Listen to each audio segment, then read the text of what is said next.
Le 12 mai, le relais de la flamme à Port-Saint-Louis-du-Rhône. En premier lieu, je pense énormément de fierté.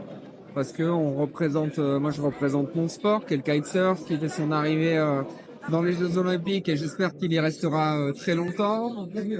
Son arrivée à Marseille en plus, les épreuves olympiques auront lieu en rade sud de Marseille. Je représente ma ville, qui a été choisie comme un des sites iconiques de la région, donc la ville de Port-Saint-Louis-du-Rhône.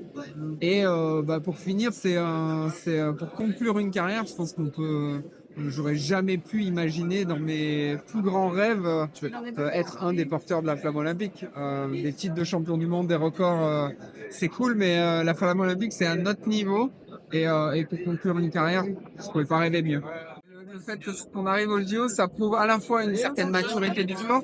C'est un sport qui est plutôt jeune, hein, qui a 20-25 ans, et ça va l'ultra médiatiser pendant un petit moment.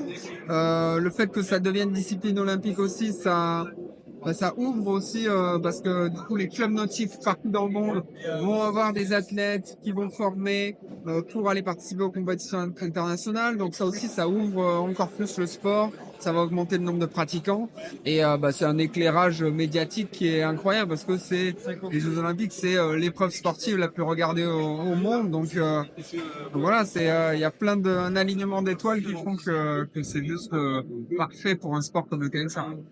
Je sais pas, moi j'estime avoir énormément profité pendant ma carrière, comme je disais, glaner des titres, des records. J'ai une carrière, j'ai aucun regret. Après, place aux jeunes, quoi. À un moment, moi j'ai 45 ans aujourd'hui. Les jeunes qui vont représenter la France, ils ont 25 ans.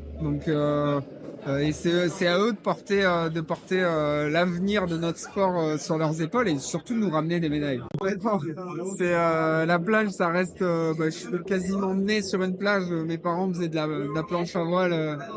Quasiment quand je suis né, j'ai grandi sur le sable et le fait de la porter sur la plage, probablement un des seuls moments pendant son parcours où elle va être portée sur une plage, c'est une super belle dédicace à l'environnement marin et voilà, ça représente aussi tous les sportifs qui écument ces plages-là pour s'entraîner, pour faire des compétitions, faire des résultats et peut-être ramener des médailles olympiques.